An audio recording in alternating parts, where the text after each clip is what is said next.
Hello everyone, this is Wasif Rashid, your host for the first of many podcasts, the AiVerse.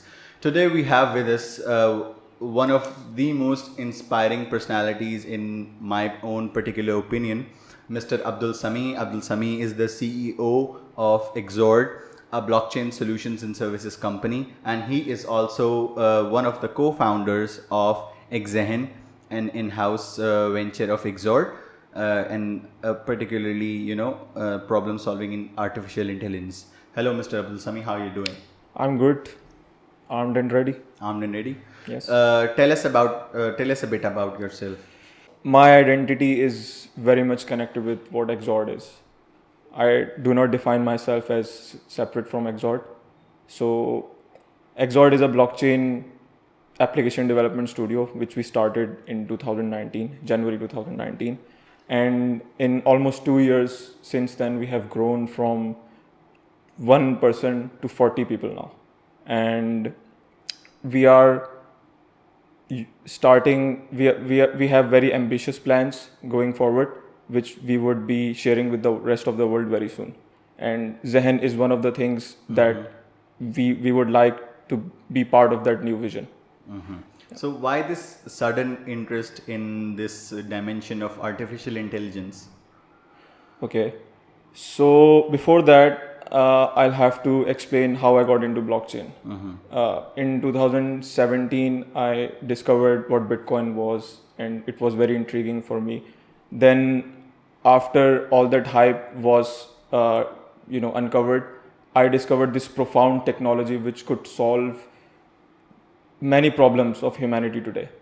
And I thought that we should have we need to start a company which could solve those problems, because companies all over the world do not have blockchain expertise even now. They are getting there, but even now there is very much lack of expertise. So we thought that it would be a good time to start a company like this, and we were right. We have been wildly successful. But soon enough, we realized that blockchain cannot do anything by itself. It can solve very small portion of problems, and it needs other technologies as well, which we collectively call fourth industrial revolution. Yeah. Which also has artificial intelligence as artificial intelligence has a much bigger chunk than blockchain when it comes to the promise of revolutionizing what we talk about. So we thought we need to have AI capabilities in our company as well. So we conceived of Xehen. And Xehen actually is an Urdu word, which is translated into mind in English. Yeah. So that's the story. So let's talk about the things that you're currently working on at Xehen. Right now we are in an experimentation phase. We are building an AI team. We are exploring what we can do with AI. We are exploring computer vision and natural language processing. Right now we have a team of more than 10 people, and most of them are AI engineers. The larger vision would be to contribute to the world's research on AGI, artificial general intelligence. We would like to play a part in discovering this new domain and seeing what we can contribute to the world in terms of AGI. AGI. Yeah. Yes, this particular term, artificial general intelligence, I've heard a lot about it, and it's very, disturbing as well as congratulating in both the situations. Because if we talk about artificial general intelligence, that means a machine is actually capable of solving complex and much more complex problems than a human being can solve or perform something. So that we also refer to as superintelligence. So the thing is, what I actually want to know your opinion on whether should we be scared or at least prepared of what's coming in the form of a revolution or a rebellion or something, that is out of this world, that all of what we have seen in fictional movies, that Will Smith movie I, Robot, and several other movies where we've seen that artificially intelligent robots or machines have overpowered, have overpowered and have grown so much strong that they are dominating this world. They're dominating the native race on the planet, us human beings. So do you think that we should be scared of what's coming? There is a lot of things packed into that one question. Yeah. And I'm not sure I can do justice to the question that you have just asked. Yeah. I will try my best. So this I'm beginning to explore. I have seen people say that artificial intelligence is only good for the humanity, and I am just beginning to explore the material, the literature that is written on the other side of the story. So first of all, we need to explain what AGI is. AGI means artificial general intelligence. What is general intelligence means here? What is the difference between AI and AGI? To understand this, we need to explain what weak AI and strong AI is. Weak AI is like you build a system, a computer or a software program which can which has learned from data and can solve a task in a very specific domain. You have seen you have heard the news of computers beating world champions in the chess game. Chess, yeah. So weak AI is creating a computer software that can beat a human in chess, but it can not play tic-tac-toe. That is weak AI. Agreed. Which is very intelligent, which has no competitor in a very specific domain. Yeah. Strong AI is something that can learn from its environment. If it knows how to play tic-tac-toe, it can learn how to play chess. If it knows how to play chess, it can learn how to play Go, which is a ancient Chinese game. So that's what AI and AGI is. If you explore this topic in detail, you will see two different camps of people. The first camp thinks that AI is going to be very good for the humanity. The second camp is very suspicious of what AGI or general intelligence could be in the future. Yeah. So, I was actually in earlier I was actually a part of the camp one, but I am now exploring what the other side says about this. To say, yeah. So, to instill fear in someone's mind about what could be in the future, you just have to assume one thing, and that one thing is we would just keep building better computers. We would have better hardware in the future. We would have better software in the future, which Most could definitely. And this can go on indefinitely. And if you just assume this, you can reach a conclusion that one day we will build a machine that has the ability to build better versions of itself. Absolutely. And when we reach that point, it will just gonna take off. The machine can, open itself and improve its own code. And it can learn new things exponentially. It can learn to learn new things. And not just learning new things, it can increase its own learning capabilities. And when that happens, we don't know what that machine can do in the future. You can have something, you can if and we don't even know when we have built this kind of machine, because if it's conscious, it could be lying to us. It could play dumb to us and say that it's not that intelligent. Yeah. And in reality it is. It is. So, and the people who are working on it are in our age group, or just younger than us, or maybe older than us, and they have billions of dollars at their disposal, and they are drinking Red Bull. They are just chipping away at this problem, and they don't know when they have something on their hands which could be fatal for the humanity. Exactly. Yeah. So, as we talked about this constant improvement, this constant, revolutionary improvement in technology that we've been seeing, I still remember when I was young, the first computer I saw in my home was Pentium 2 Yeah. with 50 to 100 MBs megabytes of RAM. Now, when we talk about processing, the least amount of RAM we require in a particular computer is either 8 GB or 12 GBs, because that is the amount of data that the processor needs to, should be capable to process in one go. Yeah. So if we are able to, in some way, by the use of quantum computing technology and several other technologies that go hand in hand with artificial intelligence, do you think that us human beings will be able to create something that could cause the end of the world? I would not say that it would be the end of the world. Mm-hmm. And to understand what could happen in the future, we need to see what would be the best and worst case scenario. And if the best case scenario could be that the machine is not conscious, it's dumb in terms of conscious, but it's very intelligent. It's superhuman in, it's connected to the internet, and it knows everything about humans.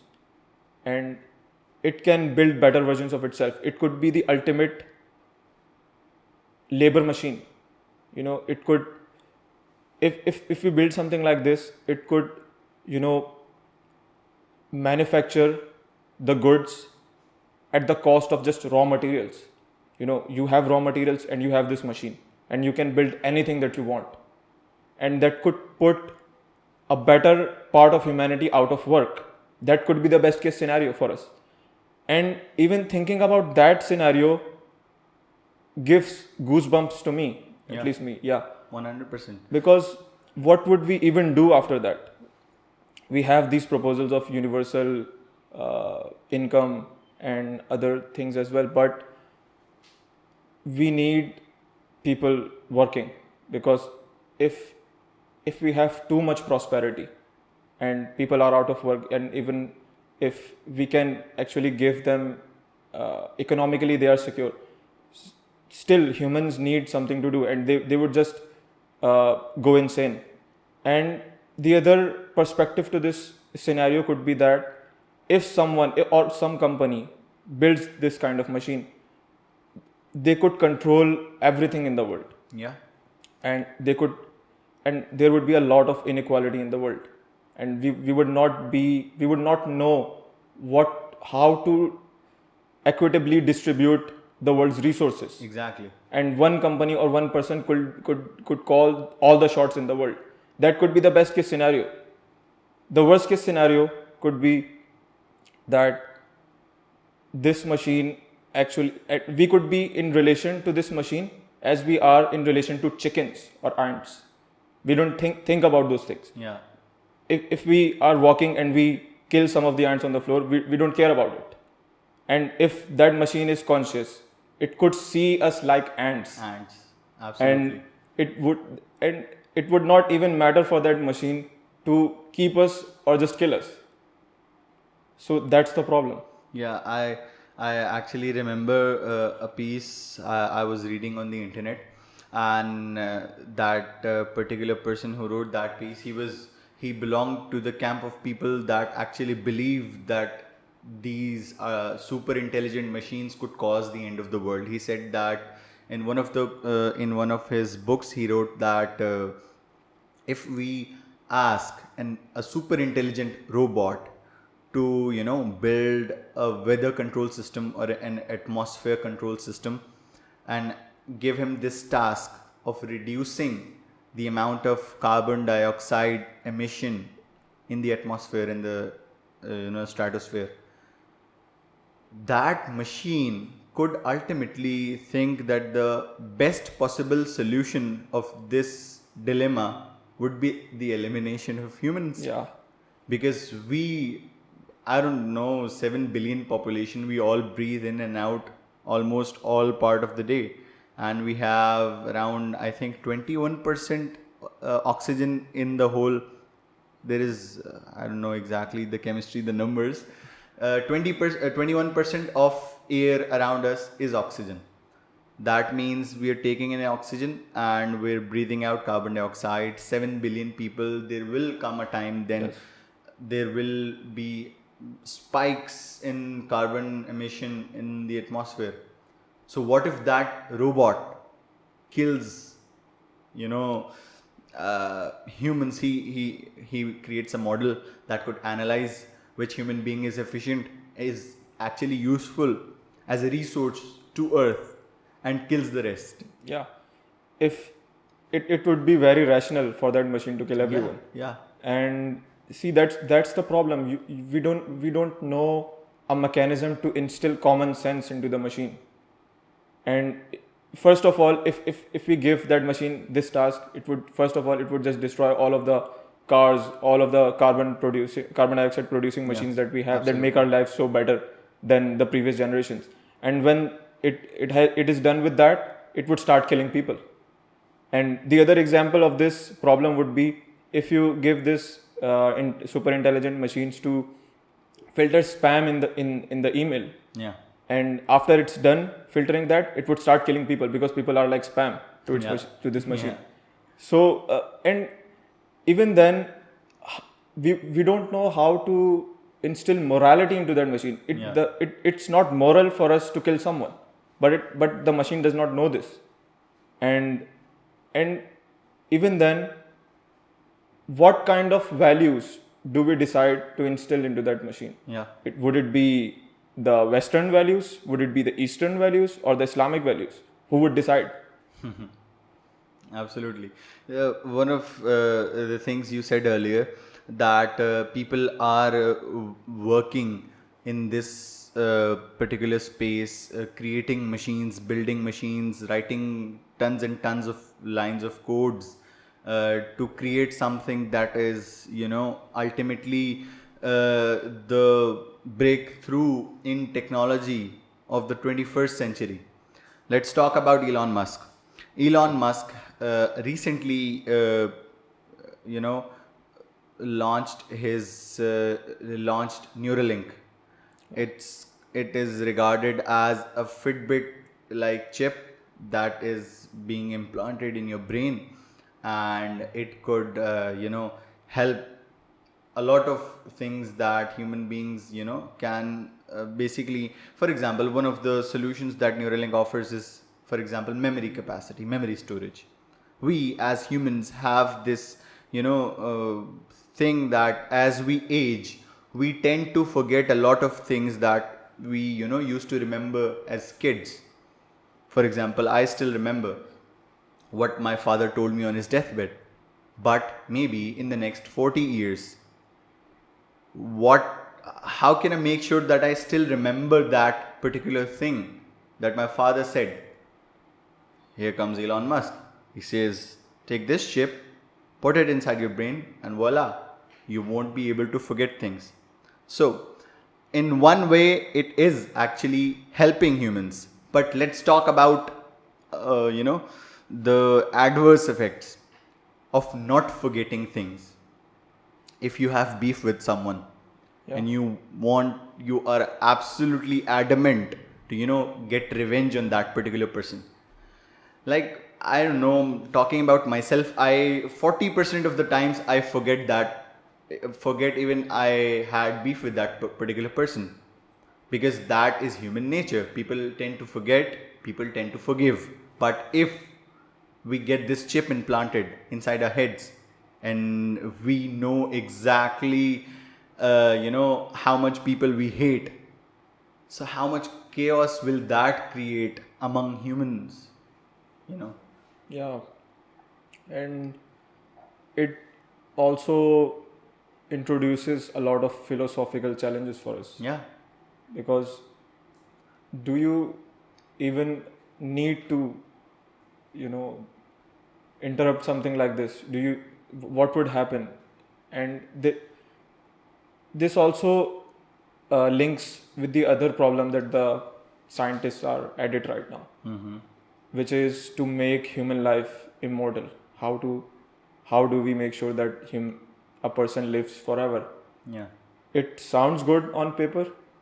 It would it it would be a major breakthrough if we can accomplish this, but it could, introduce a lot of other challenges Yeah. for us. Absolutely. And these are the kind of things that we need to keep in our mind if we are, doing research like this. uh, you talking about immortality. There's this show that I used to watch. Please don't judge me. It's called Arrow, and in that show, this girl dies, and they take that person to some mountains in Tibet, and there is this hot spring or pool kind of thing that you place the dead body inside that spring, and that person comes back to life.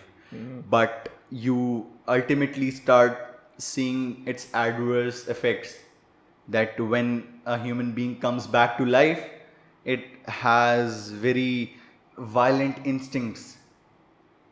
Human beings start to behave like animals, because we learned things at a very smaller pace. As kids, we for the first thing that we learn is how to cry. Yeah. Then we keep on learning how to talk, how to point fingers, how to walk, how to ride a cycle, how to ride a bike, ultimately towards education and critical thinking. That is how we progress as humans. But if that progress is exponentially fast, like we talk about a quantum computer, a computer that can solve any complex problem in a matter of milliseconds or nanoseconds, will that have an impact on humans? For example, that we know that if we see a person that is younger, it's human nature. If we see a person that is younger than us, a bit younger than us, and his life is a lot better, like he's earning a lot more, his lifestyle is a bit extravagant, because that is what human nature is. It has its desires, it has its uh, pleasures that it wants. So if we build a machine that is already equipped with everything, won't that create a feeling of hostility or jealousy in us humans? Because we are talking, uh, whenever we talk about super intelligent machines, we portray them as the enemies. What if we are our own enemies? Yeah. So a lot of people think that this is what the universe has always intended, Yeah. and we are our ultimate purpose is to build something that is more intelligent than us. Yeah. And people actually believe this, and a lot of scientists or engineers who are working on this problem really believe in this, and they say that if the humanity has to go for some other species to emerge which is far more intelligent than us, then so be it, and we have to get out of the way. And that is that if that machine is not conscious, then it does not matter if that machine, if that new race gets to live or not, because it cannot experience the universe like how we can, because it's not conscious.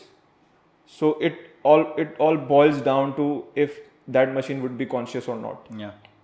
And if it's conscious, maybe it would be better for us to let go and let that new race of super intelligent, uh, whether it would be biological or digital or silicon based, and that let that Living race, things let that race be the new dominant species on earth, or on the maybe in planet. in our galaxy. Yeah. So yeah, That's all about it. The thing is,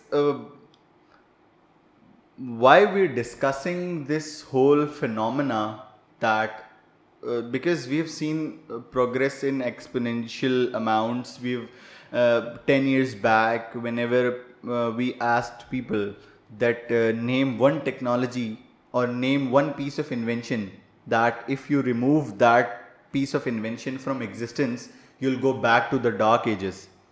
So people used to answer that a wheel or an Excel is that piece of invention that if it had it not been invented or discovered or made, we'd still be living in the dark ages, because that wheel is being used enormously in enormous amounts in everything we use, our cars, our machines, in our industry, and everywhere. But when we in the 21st century, if we talk about a piece of invention, that if we remove that particular thing from existence, we'll go back to the dark ages. I believe that the internet is, in my opinion, the piece that would actually, if it had it not been uh, you know invented or developed or created, we'd still be living in the dark ages. I still remember my brother when I was a bit much smaller, and I would see my brother sitting on his Pentium 2 machine and inserting in calling card numbers to get internet credits to surf on the internet. It was so underdeveloped, but still people were already hooking on it, on this technology, on this piece of invention, and making use of what they had developed, and that led to enormous amounts of progress, and people started to earn through the internet. And people, we all know that internet is being used for whatever purposes that we use now. Do you think that if we remove internet from existence, will we get back to the dark ages, or do you believe there is another predominant technology other than the internet that would result the same thing? I'm not sure what you mean by dark ages. Dark ages is generally explained as a period in which Europe was dominated by religious extremists, and I'm not sure if internet has produced more good than bad. You are right that we have much more prosperity. There are many companies which are worth hundreds of billions of dollars, which would not exist without the internet. But you have to ask this question: is it better that we have all this information in our phones right now that we can always access? Is it better that everyone has a say in social media? Is it better that the I think that majority of internet users use internet for not so good purposes. And you are right that it has created a lot of prosperity, but I see internet as which has done more bad than good. Basically, what I meant from the dark ages, I was actually referring to the Stone Age, that era of civilization, when we we wouldn't have clothes to wear, we'd live in caves. Do you really think without internet we would be living in caves? I strongly believe that not caves, but if my internet gets down for a day, I feel trapped. I cannot look outside that tiny screen on my phone. I cannot look outside what is happening in the world. But why do you need to I know feel that? trapped. You you don't need that. That's the problem. I think we are not, we have made ourselves so used to these kind of devices that we need to get out of them and stay and spend some time with us. We need to sit down and just not do anything for like an hour and see what what comes out of it. Yeah. That's not very bad. Do you really think that the generation that just before the internet really spent their lives like stone men? That's a very oversimplistic view of the Yeah, world. agreed. 100% agreed. The thing is, we as humans have this constant desire of streamlining things in our lives. For example, you have a notebook in front of you. You're taking notes of something, or you had taken notes of something. For what purpose? To get back to those notes, Yeah. at any particular time that you want. But that notebook is now conventional. People are, using task based applications on their phones where people get constant reminders that are basically backed up with certain very simplistic algorithms, and that makes life much easier. You can record everything. Your notebook has very limited memory. Yeah, I never said that the internet has not done any good. Yeah. Because there are a lot less people who are using task manager applications or scrolling the internet for research papers. Then there are people who are just using Facebook or just worrying about what the other person is saying on their Twitter. Yeah. That's what I mean, because internet has introduced more bad in this world than it has introduced good, and we are so bombarded every time with all this excess information that we cannot we cannot think for ourselves. Yeah. We are we are being indoctrinated by these things. If you like a certain kind of page on Facebook, the Facebook algorithm just shows you that kind of content. It never shows you any content that is opposite to that point of view. Absolutely. And we are having a lot of political divide now. We have people who are extreme leftist or extreme rightist, and we have very few people who lie on this the middle of this political spectrum. That's what I mean. That has introduced more bad than it has. Yeah, you're absolutely right. Facebook is actually not talking about particularly Facebook, but there are technologies that is producing this marginalization in us humans, and the breach of this information is so much easier nowadays, because right now we actually agree to each and everything. Terms and conditions, check. Yeah. Anything, check. We put these check marks and allow those technologies to get into our lives and do stuff in make such influential changes that, for example, I was actually searching for podcast equipment. I made only one Google search for podcast equipment, and the very next day I opened my phone, I opened YouTube, and I was looking. I actually opened YouTube to look at some Dota videos, and I saw the very first ad that came on the top Yeah. was podcast equipment. Yes. I am actually so scared of this breach of privacy that if we're talking about something right now, you and me, Yes. and I'm 90% sure that we'll Make it 100%. yeah, 100% sure that we will most definitely see something relevant on our phones in the form of targeted marketing or advertising, or any particular thing of interest will just pop up on your screens, and you'll be like, whoa, we were just talking about this right now, and it's like popped up on my screen. So this is very alarming in my opinion, and that is why actually I invited you, because I wanted your opinion on this as well. That are we actually pumping fuel onto our own demise, or are we paving this path towards a simplistic future? It's very hard to foresee any bad that is coming in the future. Yeah. and I think that in the future, people who are more mindful of their devices, people who meditate, people who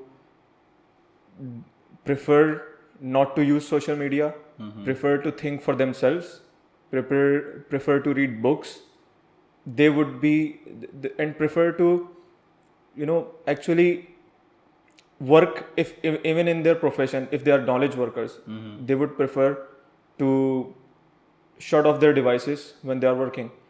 Those kind of people would have An edge. yes, would have an asymmetric advantage in the future, and the people right now do not realize this, that these devices are making you hollow from the inside. Exactly. I absolutely agree. Um, you know, there are these direct impacts in your life of technology that you can account for, but there are these subtle, hidden, indirect impacts as well. If you actually naming it in putting an example, if you look at your phone screen for 6 hours at the night, you won't be ultimately waking up early in the morning. That is a direct impact. But on the other hand, whatever you're looking on that particular phone, you'll be hooking on that, you'll be getting addicted to what you are actually watching. Yeah. One of those subtle impacts that you Yes. don't count in. You are being indoctrinated by Yeah. people and you don't know it. And We are actually. have you seen that documentary on Netflix? I think it's called something like Hacking Democracy. Yeah, I've seen Yeah, that. and you then might be aware of this, because these people who want our votes in elections, they are putting these subtle clues in our Exactly, lives, in yeah. our social media lives, and Yes. we are being it's a kind of marketing. Yes. You did not want to do this, but after their whole process of indoctrination, you are more inclined to vote for some specific person than the other. This is actually the struggle for power. But you called that marketing. I would not call that marketing. I would call it wrongful influencing. Yeah. That we are being influenced against our own will. We don't want to learn it, but we're still remembering that stuff, and that stuff That's is an ethical question. Exactly. We need to figure out if it's really ethical to do something like this. I am We do not have absolutely. a system right now which Yeah. can account for these problems. We see Mark Zuckerberg every other day in court answering for his Yeah. policies and curved stuff. And I was actually looking at something, and they were saying that this particular thing, political advertising, leads to massive changes in people's opinion, which ultimately result in votes going one way, resulting in that Yeah. particular What's the purpose person's. of democracy if you can influence voters like Exactly. this? And we are seeing these nationalistic right-wing people coming into power in all these big democracies in the world. You Yeah. can see United States, you have Donald Trump. In India, you have Modi. These people have hacked democracy. Absolutely. And we don't have a system to overthrow people, or filter people who are who think like this, who would actually use unethical means to get to power. Absolutely. Yeah. I was actually, I saw this thing. Our world's most wealthy person, Jeff Bezos, Yeah. the CEO of Amazon, he got this patent approved from patent. I don't know what's it called, from the Federal Aviation Authority or agency. I don't know. And he's planning on getting these drones that could collect parcels from your rooftops and deliver it to your customers. And these chains of drones could be ultimately wrongfully used. You can hack phones, you can hack laptops, you can absolutely hack a drone that is Yeah. flying in the sky, and you that- can use it for malicious purposes. Yeah. Yeah. You can use those for your own wrongful intentions. And if not that, it would put a lot of people out of work, Absolutely. and and all the value that is created would go to Amazon and indirectly to the CEO of Amazon. CEO of Amazon. That's the problem. And not the only thing that is scarier than not building than building AGI is not building one. Yeah. Because building an AI that can solve all of our problems is what we want. There are a lot of problems. We have exhausted all of our intellectual capabilities to solve these problems. We are facing a lot of obstacles in physics right now, in mathematics, in which we are not able to, the one example is, combining Einstein's relativity theories and the theory of small particles, quantum mechanics. Yeah. And we think that AGI can solve these problems for us. And we need self-driving cars. But it also introduces far more bigger problems into our society that we are not addressing right now. Absolutely. And one of the things that we overlook these kind of problems is people think that we are crazy. We are the crazy ones who are overthinking stuff. And the irony is that a well-researched topic like climate change, a thing that we know is affecting our world, and we are not worried about it because it's so abstract and it's not part of people's daily lives that we do not worry about it. And worrying about super intelligent machines that would come in the far future is something that might sound even crazier to people. Crazier than climate change. Yeah. Absolutely.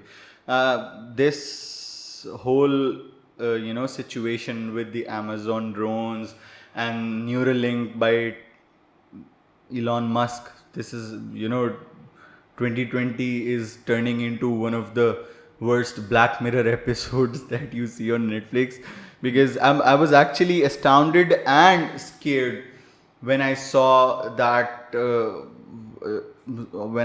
episode of Black Mirror where that episode in which you could get these chips installed inside your head, and it would act as a device that you could from that you could access your memories that you have stored inside your brain, and you could look at each and every instance of what you did in the past.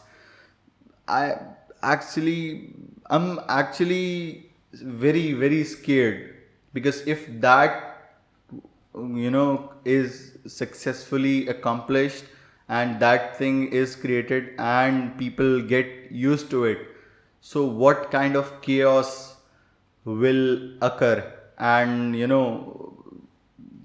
could us human beings be immune enough to counter that problem? I have not watched Black Mirror. People have recommended it to me. Yeah. You have, and it's certainly, I can certainly relate to what you are pointing to right now. And as they say, time heals everything.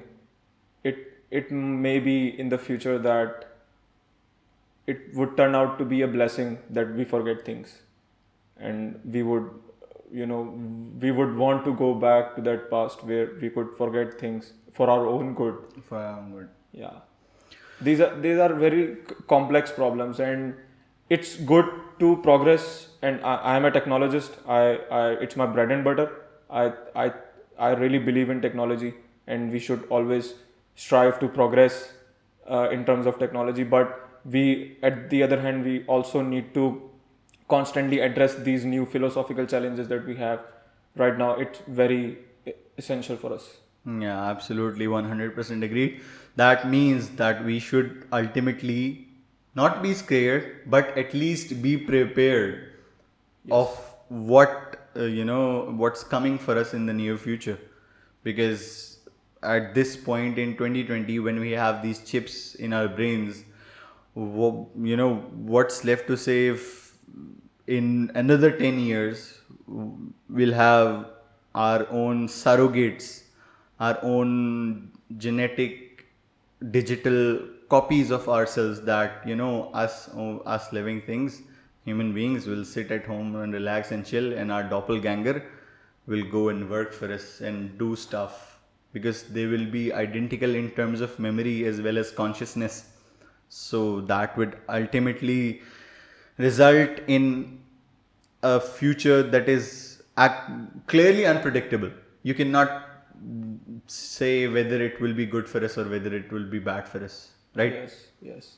Yeah, it's not that simple. If you take the DNA of someone who is dead right now, and you produce a new human being from that DNA, it's not the same person. Yeah. A person is a collection of his or her experiences, memories. So it would be more probable that you have a robot doppelganger than a biological one. I think that's all for today. Thank you so much, Mr. Abdul Sami, for coming and blessing us with all of these insights.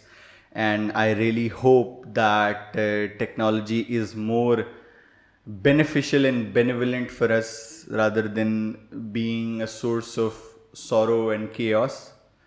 And that's it. Thank you. Yeah. One last thing. Have you heard of Fermi Paradox? No, what's that? It's a it's a theory. I won't say it's a scientific theory.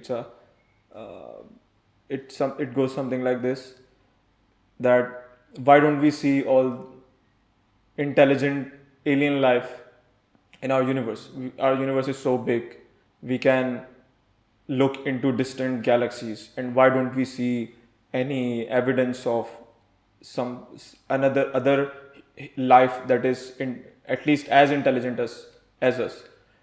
And one of the answers to this paradox is that there is a great filter through which every intelligent species has to pass, and because of that filter we don't see any intelligent life in the future, and we certainly hope that we pass through that filter. In the foreseeable Yeah. future, yeah. Thank you for having me. No problem.